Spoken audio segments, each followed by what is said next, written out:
हाय, मैं शेखर और आप सुन रहे हैं द वॉइस। आज हम बात करने वाले हैं रिलेशनशिप के बारे में, रिश्तों के बारे में। अगर सुबह सुबह आपका दिल है कि मानता ही नहीं, तो come on, let's get talking.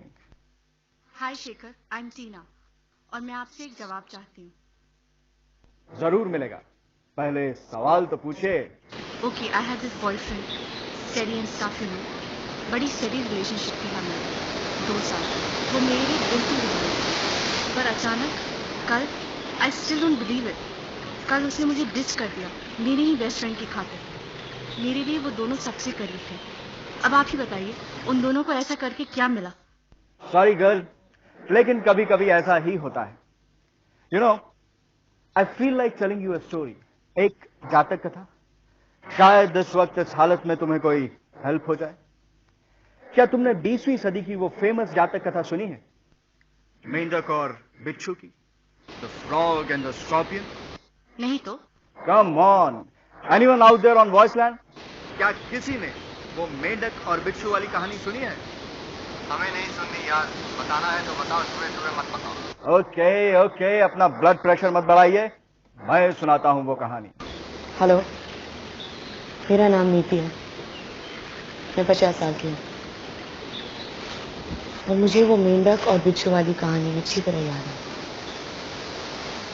दरअसल पहली बार ये कहानी मैंने रेडियो पर ही सुनी,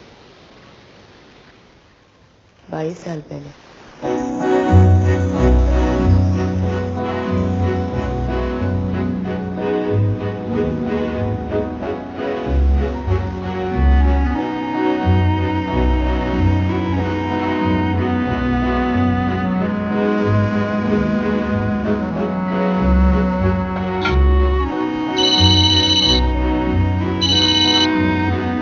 महेश, वो कहाँ यार?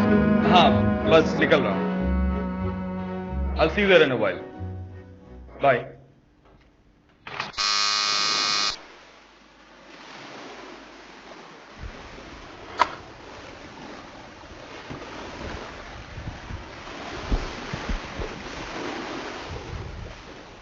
मेरी मानो तो जीवन के चंद दिन साफ सफाई में मत गवाओ। अरे अभी तो बर्तन धोना बाकी है।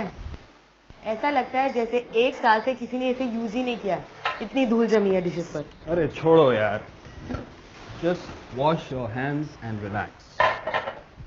वैसे इनमें से एक को साफ करने का उपाय मेरे पास है, और ये दूसरी वाली खाने के बाद के लिए।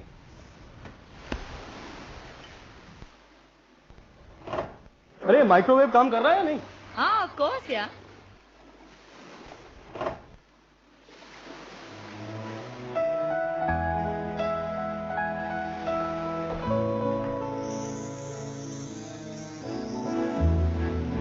क्या देख रहे हो?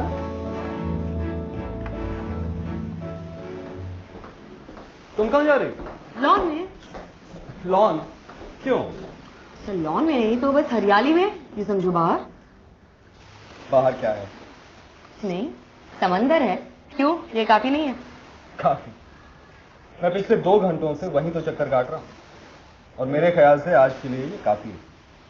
और अगर तुम्हें बाहर ही बैठना था तो ये साफ सफाई किस लिए की? हम रात पर तो बाहर नहीं बैठ सकते ना। You have a point. तो तुम ये चिक चिक बंद करो और कम ऑन। ऐसे सनसेट बहुत खूबसूरत दिखता है। हाँ, तो रोमांटिक फूल। ये लो, मैं चेयर और टेबल लेकर आती हूँ। परवाह क्यों करें हम केन की कुर्सियों के लिए, जब बाहर पड़ी हो कोमल घास तशरीफ रखने के लिए। हाँ, now who is the romantic fool. Asha फिर पलट गया। Plot thickens. तुम पागल हो सच्ची। ये लो, मैं चटाई लेकर आती हूँ।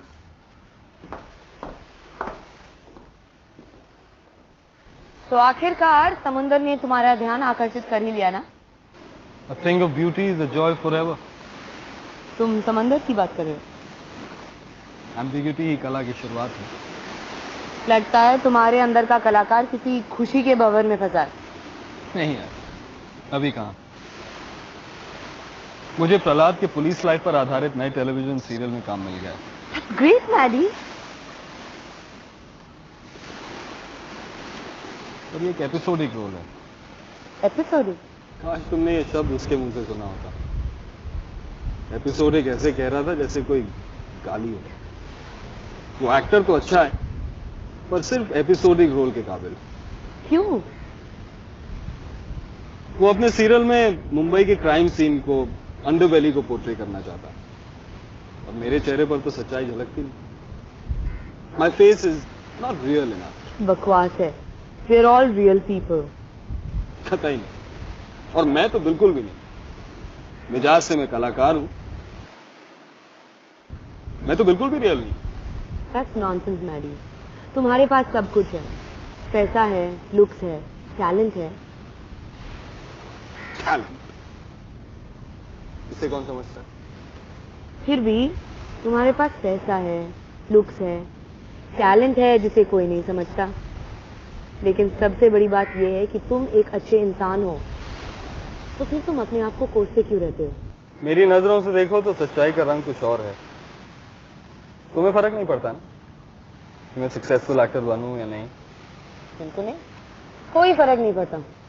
जहां तक मेरा सवाल है, तुम एक अच्छे कलाकार हो, लोग माने या ना माने। तो मैं यहाँ खड़ा होकर तो हैमलेट परफॉर्म नहीं कर सकता। I know. दरअसल तुम्हें तो स्टार बनना है ना, तुम्हें अप्रिसिएशन की चाहत नहीं है, तुम्हारी जरूरत है फैन फॉलोइंग की। तुम्हारी क्या जरूरत? इस वक्त मेरी जरूरत है दो चीजें। गौर फरमाइए, एक नहीं दो जरूरतें। मैंने तो सोचा था कि तुम्हारी जरूरतें बस थोड़ा है से लेकर थोड़े की। बिल्कुल, थोड़े की ही तो है मेरी जरूरतें, पर इन दोनों में से ना मुझे एक को ही पूरा करना है।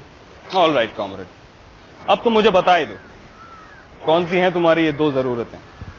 दरअसल ये मैं डिसाइड नहीं कर पा रही हूँ कि मुझे एक कंप्यूटर लेना चाहिए या फिर म्यूजिक सिस्टम।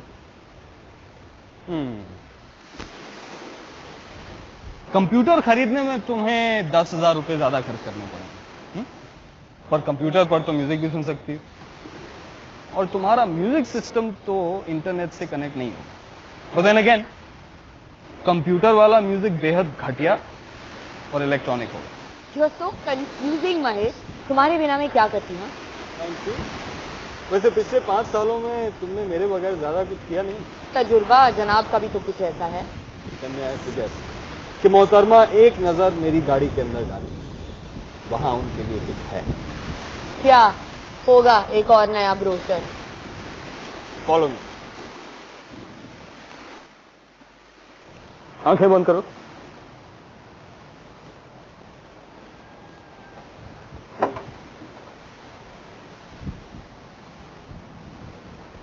अब खोलो। SIM SIM. God, this is fantastic. You're adorable, Mahesh. अब मैं बिना चिंता के कंप्यूटर खरीद सकती हूँ। This is great, man. It looks good, sounds good. इस वीकेंड के खत्म होते होते मैं तो एक ताजी नई औरत बनने वाली हूँ। होपफुली। तुम्हारी आवाज में आशा की कोई झलक नहीं है। Let me guess. तुम विस्की पी रहे हो, तुम डिप्रेस हो। एक बार फिर से। जी नहीं। एक बात बताओ महेश, इतने साल हो गए लेकिन अब तक मुझे मालूम नहीं है कि तुम इतने फ्रस्ट्रेटेड क्यों हो। आपकी जानकारी के लिए मैं आपके सामने फ्रस्ट्रेशन की परिभाषा पेश करना चाहता हूं। अगर तुम कहीं जाना चाहते हो और हर मोड़ पर तुम्हें एक पंचर टायर मिलता है, तो जो तुम्हें महसूस होगा उसे फ्रस्ट्रेशन कहते हैं। पर तुम्हें जाना कहाँ है? कोई फर्क नहीं पड़ता, क्योंकि मेरी जिंदगी तो कहीं जा नहीं रही। आई एम रुका हुआ इंसान, ठहरे हुए पानी में काई बनता जा रहा हूं। इसीलिए तो हम यहाँ आए हैं आज, हमारी छोटी छोटी परेशानियों को दूर करने के लिए, हमारे अंदर की जीवन शक्ति को ताजा करने के लिए। ये सब कुछ हम पहले भी कम नहीं तो 100 बार तो कर चुके होंगे, नहीं? आखिर में बोर हो ही गए ना? You're beginning to hate my company ना? सॉरी, मुझे तुम्हें बताते हुए दुख होता, लेकिन ऐसा कुछ नहीं। मेरा आज मूड नहीं बन रहा बस।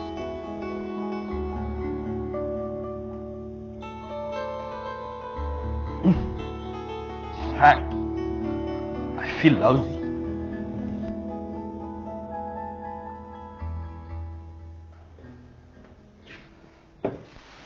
और फिर तुम क्या करोगे? एक और ड्रिंक बनाओगे और फिर एक और। ठीक 15 मिनट बाद तुम अपने आप को खोने लगोगे और फिर तुम्हारे अंदर का जेकिल हाइड बन जाएगा। बकवास। काश मेरे अंदर ऐसा बुरा और खतरनाक कोई होता। है, छिपा है। और जब तुम 5वीं बार विस्की ग्लास में डालते हो ना, वो बाहर आ जाता है। तो फिर हर बार तुम अपना वीकेंड मेरे ही साथ क्यों बिताना चाहती हो? नहीं। कहीं तुम ये तो नहीं कहना चाहते हो कि मुझे तुम्हारे रहस्यमय साए सा रूप किसी रोमांचक तरह से अच्छा लगता? कौन जाने तुम्हारे दिमाग में क्या चलता है। मुझे छोड़ो, तुम्हारा दिमाग खराब हो गया है। Hey, wait a minute. अभी तो मुझे एक और ड्रिंक चाहिए। Break. Time for a short break. तुम्हारे पास सिर्फ 30 सेकंड है जहां तुम ये फैसला करोगे कि आगे तुम्हें क्या करना है।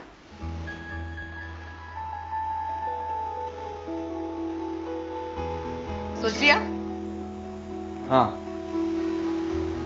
चलो ठीक है, तो क्या खेलोगे? कैरम, चेस या स्क्रैबल? कुछ भी नहीं। हम इसी तरह अपनी बातों का सिलसिला जारी रखेंगे। अभी तक तुम थके नहीं मुझसे बात करते करते? क्या तुम्हें कुछ एक्साइटिंग करने की इच्छा नहीं होती? नहीं। अक्सर प्लेटोनिक रिलेशनशिप में दोस्तों के बीच ऐसा होता है।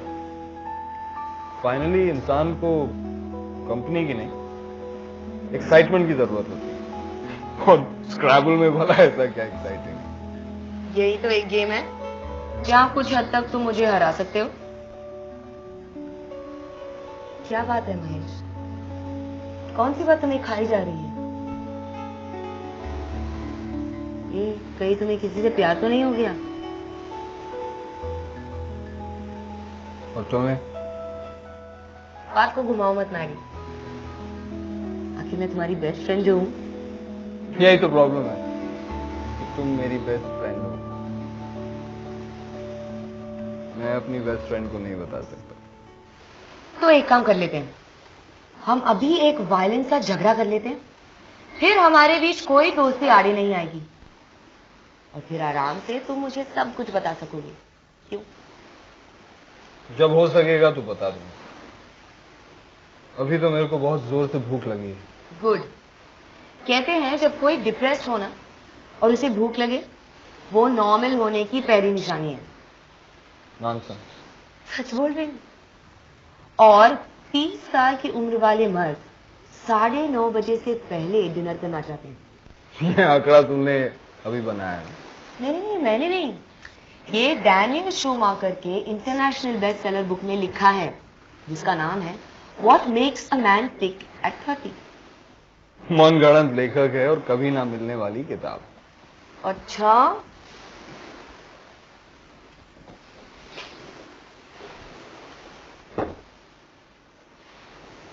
अब ढूंढ लो अपना कार्मिक सोल्यूशन, पेज नंबर 58, 67 या 76 में।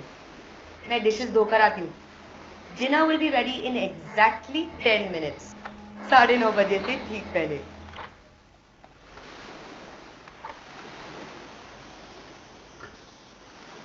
You look beautiful.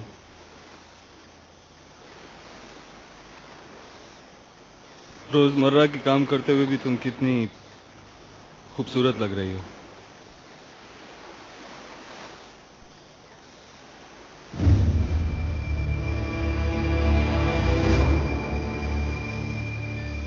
I love you, नीति। तुम्हें मुझसे शादी कर लेनी चाहिए। We'll make a great couple. मजाक छोड़ो महेश। मैं मजाक नहीं कर रहा हूं। आई लव यू नीति। मैं तंग आ गया हूं हमारे इस दोस्ताने से। कैसा अजीब सा रिश्ता है ना हमारा, अधूरा सा। मैं इसे पूरा अंजाम देना चाहता हूं। नीति, हेल्प मी नीति। ऐसा मत करो महेश, प्लीज प्लीज। जो चीज एक नजरिए से सुंदर लगे जरूरी नहीं है कि दूसरे नजरिए से उतनी खूबसूरत हो। जो हमारे बीच है अच्छा है महेश, और जो अच्छा है उसे वैसे ही रहने दो।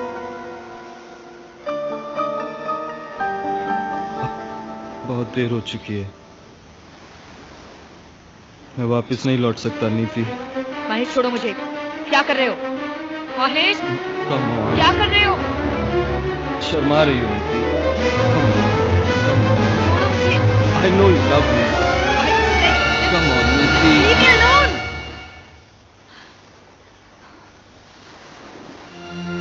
तुम होश में नहीं हो। Just get out of here. But I love you नीति। तुम मेरे Sorry साथ- Mahesh, just get out.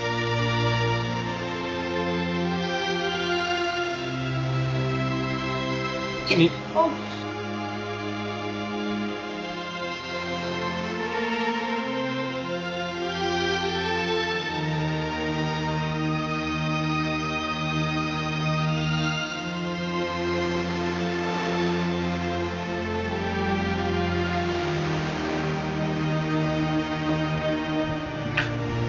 Mahesh,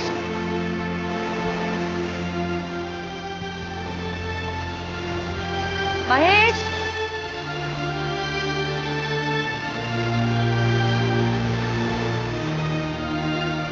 Mahesh.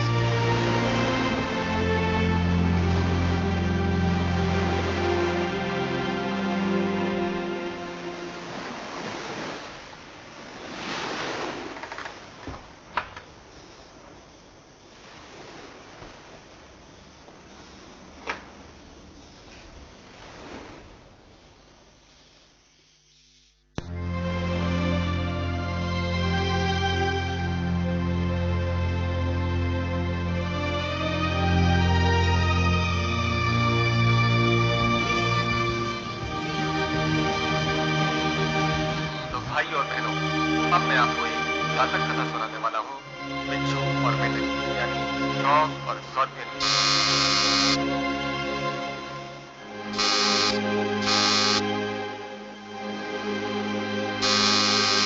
All right, okay. मुझे पता था कि तुम आओगे। उम्मीद है कि जनाब का नशा थोड़ा उतर गया होगा।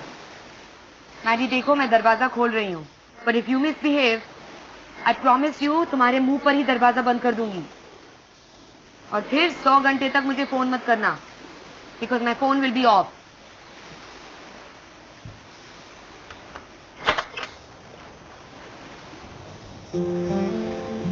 सॉरी, आप है कौन?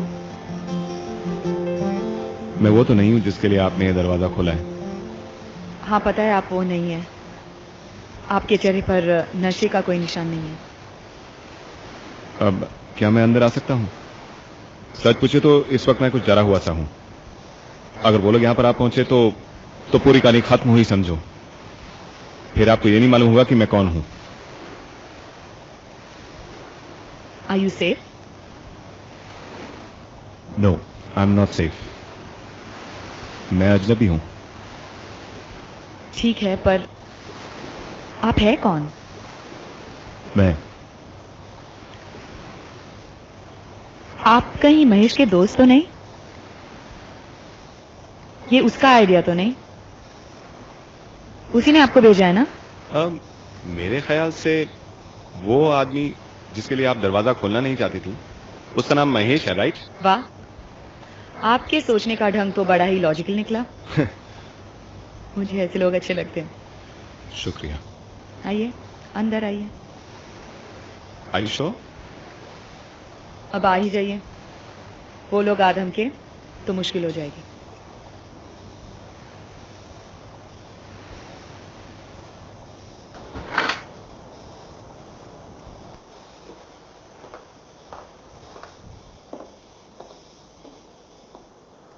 Wow, what a place.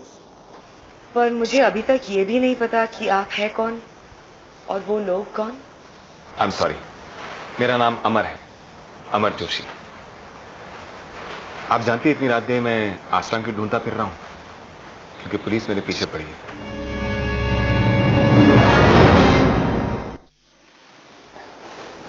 पानी के लिए शुक्रिया। क्या मैं कुछ देर और यहां रुक सकता हूं? पहले आपको ये बताना पड़ेगा कि पुलिस इस तरह आपको बेताशा क्यों ढूंढ रही है। वो मुझे किसी कत्ल के सिलसिले में तलाश रही है। और क्या आपने ये कत्ल किया है? अगर मैं आपसे ये कहूं कि ये कत्ल मैंने नहीं किया तो क्या आप मेरी बातों में यकीन कर लेंगी? देखिए, ये काफी पैराडॉक्स वाली सिचुएशन है। आपको कभी ये मालूम नहीं पड़ेगा कि मैंने वाकई ये सच बोला है या झूठ। जी। तो मैं विश्वास करूं या नहीं गलत हो सकती हूँ। बात घूम फिर के वहीं आ जाती है। मैं यहां रुक सकता हूं या नहीं? अभी के लिए हाँ। लेकिन आप ऐसा कर क्यों रही हैं? आप मुझे घर से बाहर क्यों नहीं निकाल देती? लेकिन मेरे ख्याल से ऐसा करना एक नेक काम है। Just nice gesture. और वैसे भी कोई अच्छा काम करना अपने आप में एक अच्छी बात है। कितनी खूबसूरती से कही आपने ये बात। लेकिन फिर भी आपको खतरा तो है कि खतरा तो हर वक्त है, चाहे आप अजनबियों के बीच हो या फिर दोस्तों के। कहीं आप किसी संकट में तो नहीं है? या फिर शायद मैं गलत वक्त पर आ गया? या फिर सही वक्त पर। वैसे मैंने डिनर अभी गर्म किया था। तुम्हें क्या भूख लगी है? ओह, जाने कब वापस आएगी? क्या तुम अब भी चाहती हो कि मैं रुकूं? खाना तो खाना ही है। कैंडल लाइटिंग से एक नन्ही सी मिडिल क्लास लड़की उड़ती हुई आसमान में अपने सपनों को ढूंढते हुए। मैंने तभी डिसाइड कर लिया था कि मैं फ्लाइंग को अपना करियर बनाऊंगी। पायलट बनने के तो पैसे घर में थे नहीं, तो मैंने सोचा what's the next best thing, air hostess बन जाती हूँ। पर ये कॉटेज एयर होस्टेस की सैलरी पर? अरे नहीं, ये मेरा काम। ये मेरी फ्रेंड रेखा था। वो स्टेट्स गई हुई है तो सौंप कर गई देखभाल करने के लिए। कभी कभी आ जाती हूँ वीकेंड पर। आपके चेहरे को देखकर तो ऐसा लगता है कि आपको कभी गुड लक की कमी नहीं रही। शादी नहीं की कभी आपने? क्यों? शक्ल से मैं क्या डिवोर्सी लगती हूँ? Do I look that old? मेरे कहने का मतलब वो नहीं था। Just kidding. नहीं, मैंने शादी नहीं की। क्यों? नहीं सी शक्ल से ठीक ठाक, अच्छी सेहत वाली, भले घर की लड़की। मैंने शादी क्यों नहीं की? आपने शादी क्यों नहीं की? आपको कैसे मालूम है कि मैंने शादी नहीं की? बिल्कुल, मुझे तुम्हारे बारे में कुछ नहीं पता। मैं इंदौर मेडिकल कॉलेज का एक स्टूडेंट था। करीब 80% डॉक्टर बन चुका था। फिर एक दिन अचानक अपना बोरिया बिस्तरा बांधा, हॉस्टल छोड़ा और चला आया यहाँ Mumbai. Overnight from medical student I became a made school drop out. Just like that. अब यूं ही तो कुछ होता नहीं है जिंदगी में। नीति, जो होना था सो हुआ। मेरी माँ डॉक्टर थी। जब मैं 7 साल का था तब वो फाइनल ईयर में पढ़ती थी। एक दिन वो मुझे अपना डायसेक्शन रूम दिखाने ले गई। वो चाहती थी कि मैं बड़ा होकर डॉक्टर बनूं। बस चारों तरफ मुर्दों की अधकटी लाशें, कहीं पैर कहीं सिर, और एक अजीब धीमी सी खुशबू केमिकल्स की। मुझे तो उस दिन पता लग गया था कि मैं कभी डॉक्टर नहीं बन पाऊंगा। तो अब जनाब क्या करते हो पुलिस से भागने के अलावा? बच्चों को गिटार बजाना सिखाता हूं। स्कूल में? नहीं, नथिंग सो फिक्स्ड। उनके घर में जाके ट्यूशन देता हूं, 75 रुपए घंटा। कितने बच्चों को सिखाते हो? यही मंडे टू फ्राइडे 2, कभी कभी 3। वैसे तुम ये पूछ क्यों नहीं? ऐसे ही। बस समझने की कोशिश कर रही हूँ तुम्हारी इस अलग जीवन शैली को। ये बताओ, बम्बई में रहते हो, 3-4 हजार में गुजारा कैसा होता है? अकेला आदमी, 3 वक्त का खाना, माहिम के एक छोटे से लॉज में एक कमरा, 3 कुर्ते 2 पजामे जो कि मैं हर 6 महीने बदल देता हूं। बस महीने में 3000 रुपए से कम में ये सब मिल जाता है। बस इतना सा है तुम्हारा खर्चा? कोई हॉबीज नहीं है? Film, cigarette? स्मोक तो मैं करता नहीं। हाँ, कभी कभार एक किताब जरूर खरीद लेता हूं। और वैसे मेरे लिए सिर्फ मेरा म्यूजिक ही एक शौक है, मेरी दीवानगी है, मेरी जिंदगी है। तो फिर तुम अपना संगीत लोगों तक क्यों नहीं पहुंचाते हो? क्लब्स में बजाओ, रिकॉर्ड बनाओ, या फिर लाइव शोज? वो तो मैं तब करता ना अगर मुझे शाबाशी की या तालियों की खास कोई जरूरत होती। मैं तो बस 2 पल की खुशी के लिए बजाता हूं, किसी के मनोरंजन के लिए नहीं। मैं एक एकांत आदमी हूं। You know what they call a private person? A private person with a hidden secret? गुप्त रहस्य में डूबा हुआ एकांत प्रिय इंसान, जो कि समय और पुलिस की तमाम कोशिशों की बदौलत अब ज्यादा देर तक गुप्त नहीं रहेगा। अगर मैं तुमसे कहूं तो तुम मेरे लिए कुछ बजाओगे? मुझे नहीं लगता कि मेरे पास ना कहने की कोई गुंजाइश है, लेकिन बजाने के लिए कुछ होना भी चाहिए मैडम। सही फरमाया आपने मिस्टर जोशी। वैसे मैं जानती हूँ कि यहीं कहीं लॉफ्ट में एक पुराना सा गिटार पड़ा है ओह, ढूंढने के लिए, लेकिन मुझे तुम्हारी मदद चाहिए। चलिए। रेखा की माँ बड़ी नॉस्टैल्जिक किस्म की थी। जीवन भर की यादों को इन 4 दीवारियों में कैद करके रखा था। बरसों पुराने पल और उनकी निशानियां आज तक सहमे हुए से किसी की राह देख रहे हैं।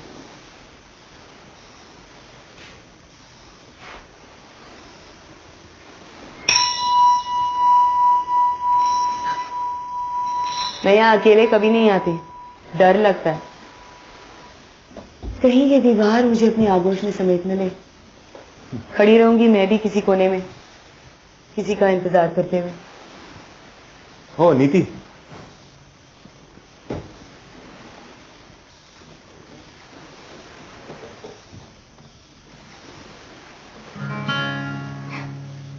मेरा मन कहता है कि इस गिटार में उम्र भर की भावनाएं, आशाएं अपनी आवाज सुनने की प्रतीक्षा कर रहे हैं। मुझे तो कुछ ऐसा ही महसूस होता है। ऐसा लगता है इन जंग लगी तारों को छूकर जैसे मेरे खोए हुए जज्बात दोबारा से जाग उठेंगे। लो, जाग उठे जज्बात।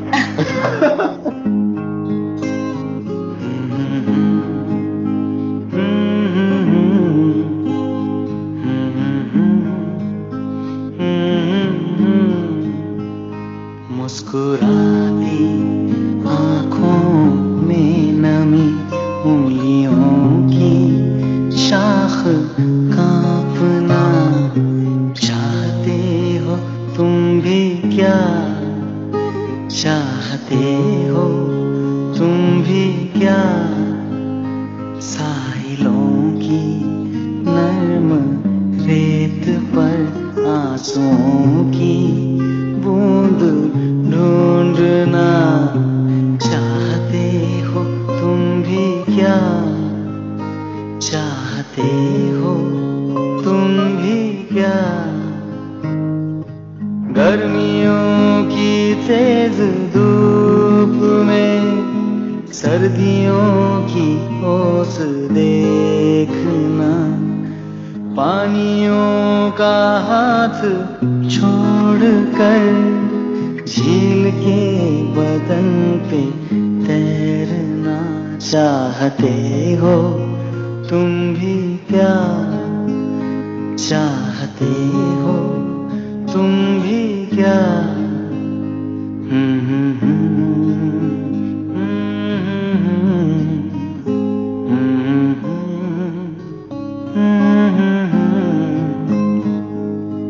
आसमां पे भागते हुए बादलों के पाँव ढूंढना, एक मुख्तसर सी नींद में उम्र भर के ख्वाब देखना,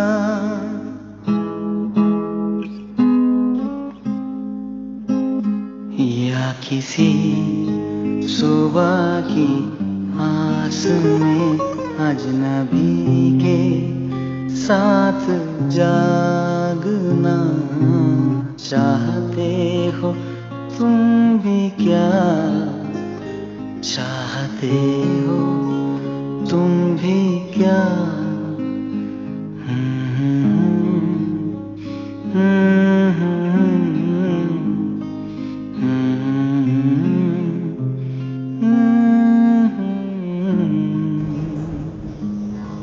अमर, तुम्हारा ये गाना मेरी जिंदगी का सबसे खूबसूरत एहसास है। मेरे लिए भी पिछले 2 घंटों का ये अनुभव एक अनोखा और अनमोल एहसास है। कौन कहता पुलिस किसी की मदद नहीं करती। मैं तो शुक्रगुजार हूं उनका। अगर उनकी कृपा ना होती तो मैं तुमसे कहां मिल पाता। जब मैंने तुम्हें अंदर आने दिया ना, तभी मुझे पता था कि कुछ खास होने वाला है। लेकिन पहले कभी ऐसा हुआ नहीं। जानते हो, तुम मुझे बहुत अच्छे लगने लगे हो। कहीं तुम भाग्य में विश्वास नहीं करते? जीवन के हर मोड़ पर किस्मत का एहसास तो होता है, पर विश्वास कुछ और है। तुम्हें कभी ये बात खटकती नहीं है कि तुम्हें कहीं जाना है, कहीं पहुंचना है और वक्त बीता जा रहा है? मैंने कभी कहीं जाने की कोशिश नहीं की, लेकिन अब लगता है धीरे धीरे कि हममें से हर कोई कहीं ना कहीं जा रहा है। एक अजीब सी फीलिंग है। जैसे कि ठीक कहानी के बीच हम जागे हैं नींद से। ये पता नहीं कि शुरुआत कहाँ हुई, न खबर की अंत कहाँ होगा। तुम्हारे लिए क्या ये जरूरी है? मेरा मतलब ये जानना कि अंत क्या है। जरूरी है या नहीं, लेकिन मैं जानना चाहती हूँ कि आखिर में होगा क्या। जब भी मैं कोई नॉवेल पढ़ती हूँ ना, हमेशा ये कोशिश करती हूँ कि मैं जान जाऊं कि अंत में क्या होगा। ज्यादातर मेरा अंदाजा सही निकलता है। कोई चीट तो नहीं करते? मेरा मतलब jump to the last page पता लगाने के लिए कि एंड क्या है। बिल्कुल नहीं। मेरे अंदर एक डर सा है कि अगर मैं बिना पूरी किताब पढ़े अंत तक पहुंच जाऊं ना, तो अंत वो नहीं होगा जो मैंने सोचा था। ये तो बहुत ही डरावना है। बिल्कुल। वक्त से पहले आखिरी पन्ना पढ़ना खतरनाक होता है। अंदाज लगाना दूसरी बात है। अंदाजा लगाना न जाने के बराबर होता है। चिंता कम हो जाती है। मुझे तुम्हारा ये सोचने का ढंग बहुत ही पसंद आया। अगर आप पहले मिले होते तो कैसा होता ना? कैसा होता? हम जब भी क्षितिज पर पहुंचेंगे, क्षितिज वहीं का वहीं होगा। मुझे लगता है कि कम से कम अब मुझे तुम्हारे बारे में थोड़ा बहुत जान लेना चाहिए। कहो, क्या जानना चाहते? उनके हिसाब से तुमने किसी का कत्ल किया है। तुम्हारा मतलब ये है कि मैंने किसका खून किया? तुमने तो कहा था कि इन बातों में फर्क करना मेरे लिए इम्पॉसिबल होगा। कहानी जो भी हो अमर, मैं जानना चाहती हूँ। जरूर।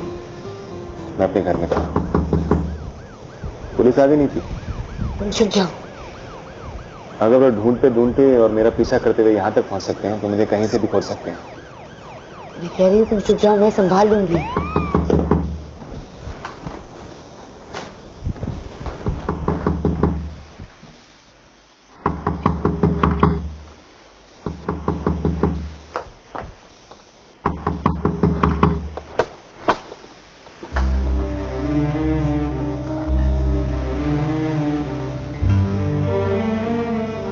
देखकर आश्चर्य हो रहा है। नहीं,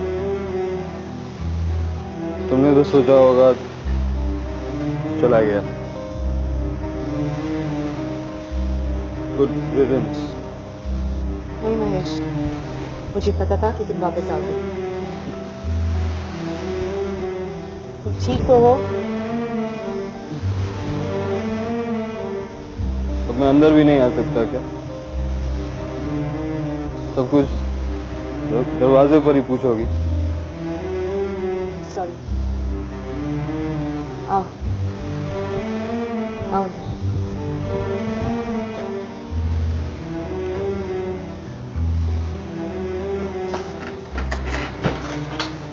आओ बैठो।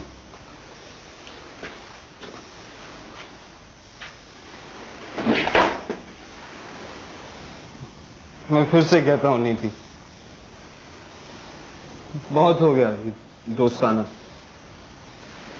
अब हम शादी कर लेते हैं। बकवास करना है महेश तो बाहर जाकर करो।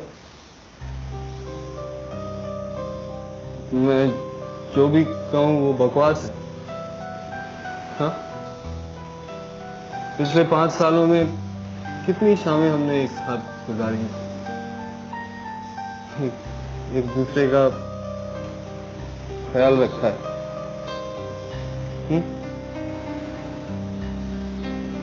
मैं तुम्हें भुला नहीं सकता नीति।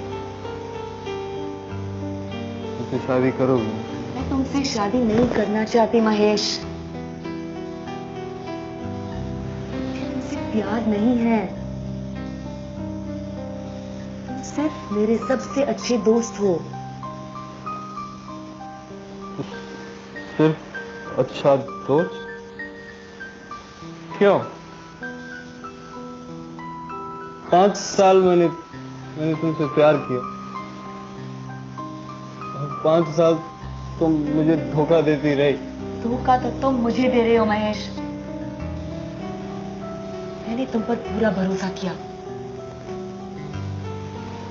मेरी जिंदगी के 5 साल को बस एक शाम में तुमने नकार दिया। अब भी कहती हूँ ये पागलपन छोड़ो please.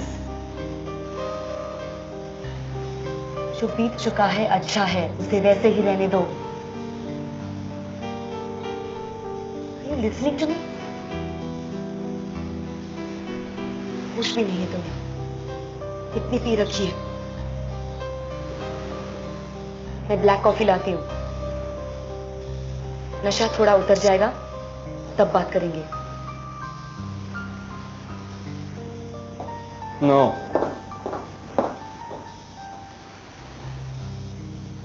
You listen to me. मेरी बात सुननी पड़ेगी। बाद में, पहले तो ये पी लो, फिर बात करते हैं। नहीं, पहले तुम मेरी बात सुनो। क्यों नहीं करोगी तुम मुझसे शादी? Give me one good reason. और अगर नहीं करोगी तो क्या महेश? कुछ मत बोलो। तुम करोगे मुझसे शादी। बस। महेश, महेश क्या कर रहे हो? महेश क्या कर रहे हो? छोड़ो मुझे। Leave me alone, Mahesh. Leave me alone.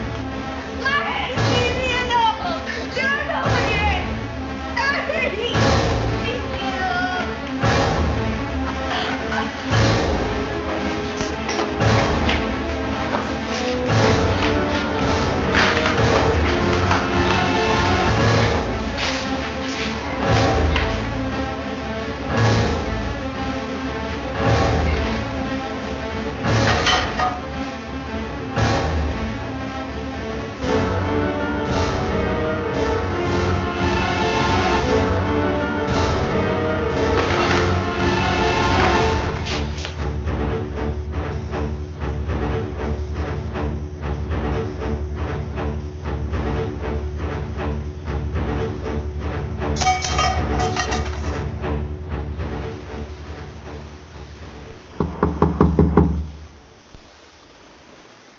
तुम मत जाओ नीति।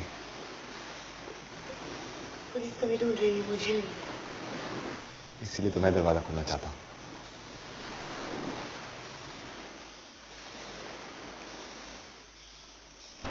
तुमने ऐसा क्यों किया अमर? पहले तुम बताओ, तुमने मुझे अंदर ही क्यों आने दिया? सही कह रहे हो, मुझे ऐसा करना नहीं चाहिए था। और फिर तुम आज कैद में नहीं आजाद होते, क्योंकि जिस कत्ल के इल्जाम में पुलिस तुम्हें ढूंढ रही थी उस केस में तो तुम छूट गए, और जो कत्ल तुमने नहीं किया उसके लिए तुम जेल में हो। सही कह रहे हो, मुझे ऐसा नहीं करना चाहिए था। फिर ना जाने क्या हो जाता। महेश कामयाब हो जाता तुम्हारा बलात्कार करने में, और तुम। खैर छोड़ो, मैं जल्दी यहां से छूट जाऊंगा। तुम्हें कैसे पता क्या होता? क्या जरूरत थी झूठ बोलने की कि तुमने महेश को मारा है? क्योंकि मैं हूं ही ऐसा, क्योंकि मुझे करना ही यही था, क्योंकि मैं तुम्हें जेल के अंदर सड़ते हुए नहीं देख सकता था, क्योंकि महेश ने तुमसे शादी करनी ही थी, क्योंकि तुमने मुझे घर में अंदर आने ही देना था। क्या तुमने मेंढक और बिच्छू वाली कहानी कभी सुनी है? शायद उस दिन रेडियो पर चल रही थी। इसे कहते हैं इत्तेफाक। एक दिन बिच्छू ने मेंढक से कहा, नदी में बाढ़ आ गई है, तुम मुझे अपने कंधे पर बिठाओ और नदी पार करा दो। मेंढक ने बिच्छू से कहा, तुम पागल हो, अगर तुमने मुझे डस लिया तो मैं मर जाऊंगा। बिच्छू ने कहा, अगर तुम मरोगे तो मैं भी डूबूंगा। इस तरह से मेंढक ने बिच्छू की बात पर यकीन किया, उसे अपने कंधे पर बिठाया और नदी पार करने लगा। बीच मझधार में बिच्छू ने मेंढक को डस लिया। दर्द से चीखते हुए मौत के दरवाजे पर खड़े मेंढक ने बिच्छू से कहा, तुमने ऐसा क्यों किया? तुम वाकई पागल हो, अब तुम भी मरोगे और मैं भी डूबूंगा। डूबते हुए बिच्छू ने अपनी आखिरी सांस में कहा, क्या करूं, मेरा स्वभाव ही कुछ ऐसा है। अब मैं समझ गई कि मुझे क्या करना है। क्या करोगी तुम? पुलिस से जाके बता दोगी कि महेश को तुमने मारा है? नहीं, मैं तुम्हारा इंतजार करूंगी। नीति, तुम पागल हो गई हो। क्या करें, मेरा स्वभाव ही कुछ ऐसा है। थैंक यू निधि दी, हमें वो मेंढक और बिच्छू वाली कहानी सुनाने के लिए। मैं शेखर द वॉइस की तरफ से आपका शुक्रिया अदा करता हूं। तुम्हें मालूम है, आज रास्ते में आते आते गाड़ी के रेडियो पर एक औरत हमारी कहानी सुना रही थी, मेंढक और बिच्छू वाली। मैंने आधे रास्ते सुनी। It took me back 20 years. The frog and the scorpion.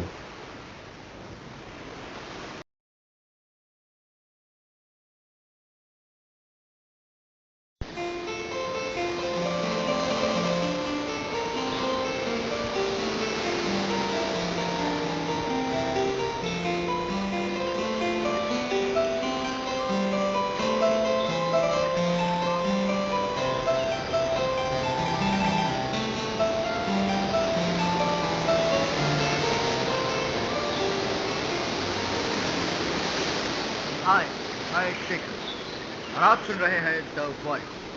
आज हम बात करने वाले हैं रिलेशनशिप के बारे में, रिश्तों के बारे में।